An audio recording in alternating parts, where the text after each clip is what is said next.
सत श्री अकाल, स्वागत है। गौरव शुक्ला मैं हां तुहाडे नाल। बुलेटिन दा आगाज वड्डी खबर दे नाल। दिन दी वड्डी खबर है स्टेटमेंट देश दे खेतीबाड़ी मंत्री दे वल्लों जो दित्ती गई, उस दे उत्ते सियासत भी हो रही है, इल्जाम तराशियां दा दौर भी जारी है। पर शुरुआत करांगे राज्य सभा दे विच नरेंद्र सिंह तोमर दे वल्लों दित्ते गए बयान दे नाल।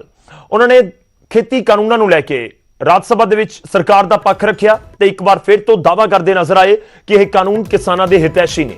उन्होंने कहा कि पंजाब दे किसानां बारे बोले ने खेतीबाड़ी मंत्री ने कहा कि पंजाब के किसान गलत फहमी का शिकार ने, जमीन खुसण के नाम के उत्ते भड़काया जा सकता है। उन्होंने यह भी कहा कि पंजाब हरियाणा के कॉन्ट्रैक्ट फार्मिंग एक्ट किसान विरोधी ने, यानी कि वह पंजाब सरकार से भी वरदे नजर आए।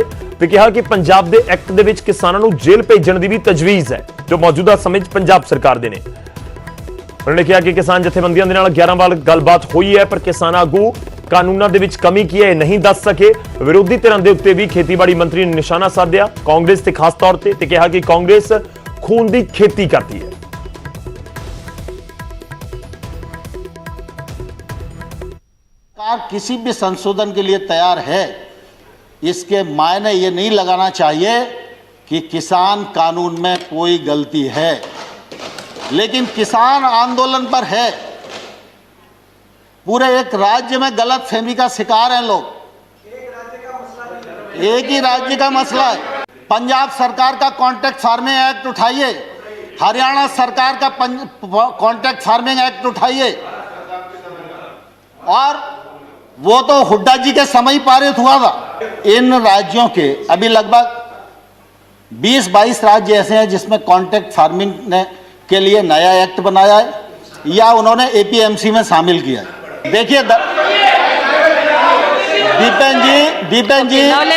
दीपेन जी, सवाल इसका नहीं है कि उस एक्ट में क्या लिखा है, सवाल इसका है कि कॉन्ट्रैक्ट फार्मिंग एक्ट है या नहीं है, और कॉन्ट्रैक्ट फार्मिंग एक्ट कब बना, और उस कॉन्ट्रैक्ट फार्मिंग एक्ट में अगर किसान गलती करेगा तो किसान को जेल जाना पड़ेगा।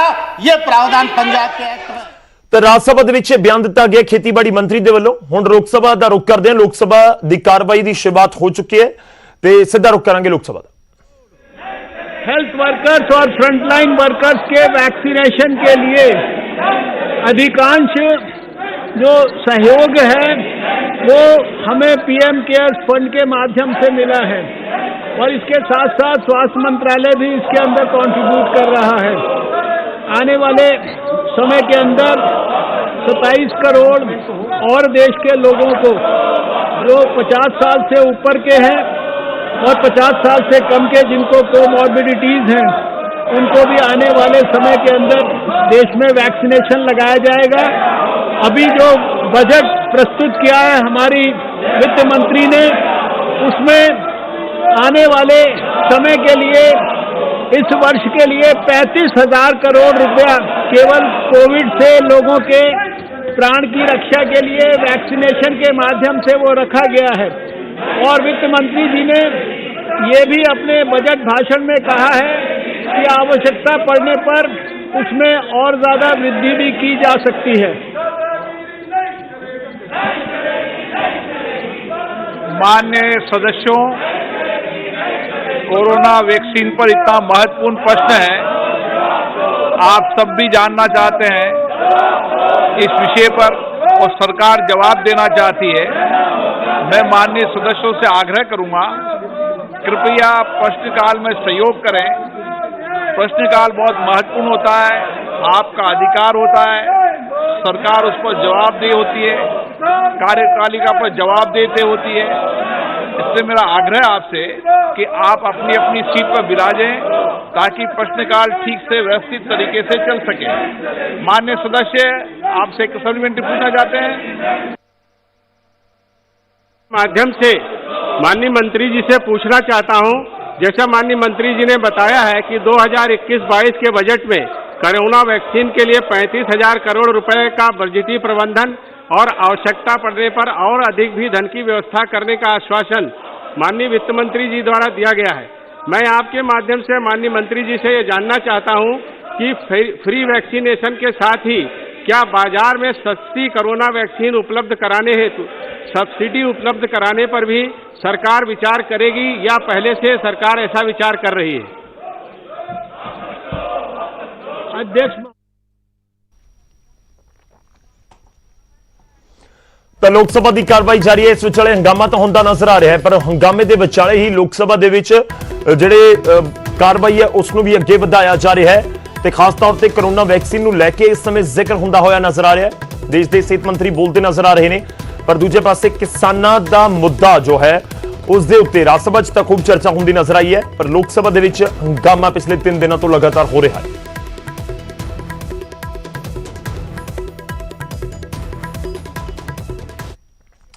ਅੱਗੇ ਵਧਦੇ ਤੇ ਗੱਲ ਹੋਵੇਗੀ ਕਿਸਾਨਾਂ ਦੀ। ਕਿਸਾਨਾਂ ਨੇ 6 ਫਰਵਰੀ ਦੇ ਦਿਨ ਚੱਕਾ ਜਾਮ ਦਾ ਐਲਾਨ ਕੀਤਾ ਹੈ 3 ਘੰਟੇ ਦੇ ਲਈ, ਪਰ ਯੂਪੀ ਤੇ ਉੱਤਰਾਖੰਡ ਦੇ ਵਿੱਚ ਚੱਕਾ ਜਾਮ ਨਹੀਂ ਹੋਵੇਗਾ। ਜੀ ਬਲਬੀਰ ਸਿੰਘ ਰਾਜੇਵਾਲ ਅਤੇ ਰਾਕੇਸ਼ ਟਿਕੈਤ ਦੇ ਵੱਲੋਂ ਐਲਾਨ ਕੀਤਾ ਗਿਆ। ਉਹਨਾਂ ਨੇ ਕਿਹਾ ਕਿ ਗੰਨੇ ਦੀ ਕਟਾਈ ਦੇ ਸੀਜ਼ਨ ਕਰਕੇ ਇਹ ਫੈਸਲਾ ਲਿਆ ਗਿਆ। ਦੋਹਾਂ ਸੂਬਿਆਂ ਦੇ ਵਿੱਚ ਸਿਰਫ ਮੰਗ ਪੱਤਰ ਸੌਂਪੇ ਜਾਣਗੇ। ਕਿਸਾਨ ਆਗੂਆਂ ਦੇ ਵੱਲੋਂ ਇਹ ਸਾਫ਼ ਕੀਤਾ ਗਿਆ ਕਿਉਂਕਿ ਤੁਹਾਨੂੰ ਦੱਸ ਦਈਏ ਕਿ 6 ਤਰੀਕ ਦਾ ਦਿਨ ਚੁਣਿਆ ਗਿਆ ਸ਼ਨੀਵਾਰ ਦਾ, ਕੱਲ ਯਾਨੀ ਕਿ ਤੇ 12 ਵਜੇ ਤੋਂ ਲੈ ਕੇ ਦੁਪਹਿਰ 12 ਵਜੇ ਤੋਂ ਲੈ ਕੇ ਦੁਪਹਿਰ 3 ਵਜੇ ਤੱਕ ਜਿਹੜਾ ਚੱਕਾ ਜਾਮ ਕਰਨ ਦਾ ਐਲਾਨ ਕੀਤਾ ਗਿਆ। 3 ਘੰਟੇ ਤੱਕ ਚੱਕਾ ਜਾਮ ਹੋਏਗਾ, ਪਰ ਤੁਹਾਨੂੰ ਦੱਸ ਦਈਏ ਕਿ ਯੂਪੀ ਅਤੇ ਉੱਤਰਾਖੰਡ ਦੇ ਵਿੱਚ ਹੁਣ ਚੱਕਾ ਜਾਮ ਨਹੀਂ ਹੋਏਗਾ। ਇਹ ਐਲਾਨ ਕੀਤਾ ਗਿਆ ਜਥੇਬੰਦੀਆਂ ਦੇ ਵੱਲੋਂ ਤੇ ਗੰਨੇ ਦੀ ਕਟਾਈ ਦਾ ਸੀਜ਼ਨ ਹੈ, ਇਸ ਕਰਕੇ ਜਥੇਬੰਦੀਆਂ ਦਾ ਤਰਕ ਹੈ ਕਿ ਅਸੀਂ ਇਹ ਫੈਸਲਾ ਕੀਤਾ ਹੈ ਤਾਂ ਕਿ ਕਿਸਾਨਾਂ ਨੂੰ ਦਿੱਕਤਾਂ ਨਾ ਆਉਣ ਤੇ ਯੂਪੀ ਤੇ ਉੱਤਰਾਖੰਡ ਦੇ ਵਿੱਚ ਸਿਰਫ ਮੰਗ ਪੱਤਰ ਸੌਂਪੇ ਜਾਣਗੇ। ਜਿਹੜੇ ਪ੍ਰਸ਼ਾਸਨਿਕ ਅਧਿਕਾਰੀ ਨੇ ਉਹਨਾਂ ਨੂੰ ਖੇਤੀ ਕਾਨੂੰਨਾਂ ਦੇ ਮੁੱਦੇ ਉੱਤੇ ਖੇਤੀ ਕਾਨੂੰਨਾਂ ਨੂੰ ਰੱਦ ਕਰਨ ਦੀ ਮੰਗ ਨੂੰ ਲੈ ਕੇ ਤੇ ਰਾਕੇਸ਼ ਟਿਕੈਤ ਤੇ ਬਲਬੀਰ ਸਿੰਘ ਰਾਜੇਵਾਲ ਹੋਰਾਂ ਦੇ ਵੱਲੋਂ ਇਹ ਐਲਾਨ ਕੀਤਾ ਗਿਆ ਹੈ। संयुक्त मोर्चा से बलवीर जी हमारे साथ हैं, उनसे बुलाने और बात करेंगे। बलवीर जी, कल की जो बताया जा रहा है 6 तारीख को लेकर चक्का जाम का, उसका क्या है? देखिए, यूपी और उत्तराखंड में 2 स्टेट्स में तो क्योंकि वहाँ इसके गन्ने की कटाई का जोर है, वहाँ तो ज्ञापन देंगे लोग, बाकी सारे देश में चक्का जाम होगा। वहाँ के होल्ड पर रख दिए, किसी भी टाइम जरूरत पड़ सके पूरी ताकत जाम में नहीं लगाएंगे। उनको पूरा रख दिया कि होल्ड पे कभी भी यहाँ पे मूवमेंट में आना पड़ सकता है। बैकअप पूरा तैयार है। बैकअप पूरा तैयार है, उनकी एनर्जी जाम में नहीं लगानी हमको। क्योंकि उत्तराखंड की और उसकी बात करूँ उत्तर प्रदेश की, तो ज्ञापन किस तरीके से देंगे? जाम लगा के या जाम नहीं, वो डीएम के वहाँ चले जाएंगे, ज्ञापन दे देंगे। उनकी जो एनर्जी है, साफ तौर पर राकेश जी का भी कहना यही है, वहीं वेलुवाल जी का भी कहना यही है कि उत्तराखंड और उत्तर प्रदेश के किसानों द्वारा कोई चक्का जाम नहीं किया जाएगा। सिर्फ और सिर्फ जितने भी जिलाधिकारी हैं उनको ज्ञापन दिया जाएगा और ये सारी चीजें कर ली जाएगी। लेकिन साथ ही बैकअप भी रखा जाएगा कि अगर कहीं जरूरत पड़ती है तो किसान मौके पर मौजूद हों, सड़कों पर मौजूद हों। कैमरा पर्सन शिवम के साथ अमित राणा, न्यूज़ 18।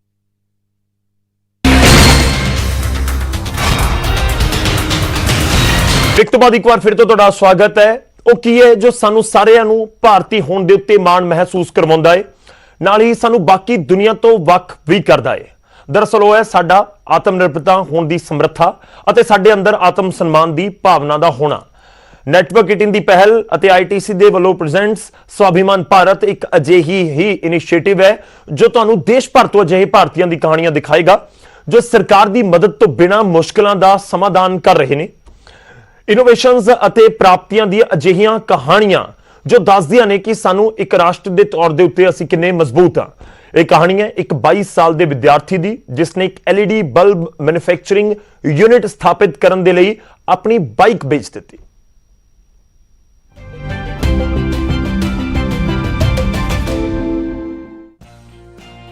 बाईस साल के रोहित भट्टाचार्य जी RB इल्यूमिनेशंस के संस्थापक हैं। इन्होंने इस LED बल्ब यूनिट की शुरुआत अपने माता पिता के बचत के पैसों और जो बाइक उन्हें गिफ्ट में मिली थी उसे बेचकर की। यह सब तब शुरू हुआ जब इनके कमरे में लॉकडाउन के शुरुआत में ही एक बल्ब बंद हो गया था। हमारे आदरणीय प्रधानमंत्री का जो प्रकल्प है आत्मनिर्भर भारत योजना प्रोग्राम मैंने देखा तो उसी से मैं इंस्पायर हुआ और मैंने सोचा कि क्यों ना ये शुरू किया जाए मैन्युफैक्चरिंग प्रोसेस LED बल्ब का, जिससे मैं एम्प्लॉयमेंट अपॉर्चुनिटीज भी प्रोवाइड कर पाऊँ।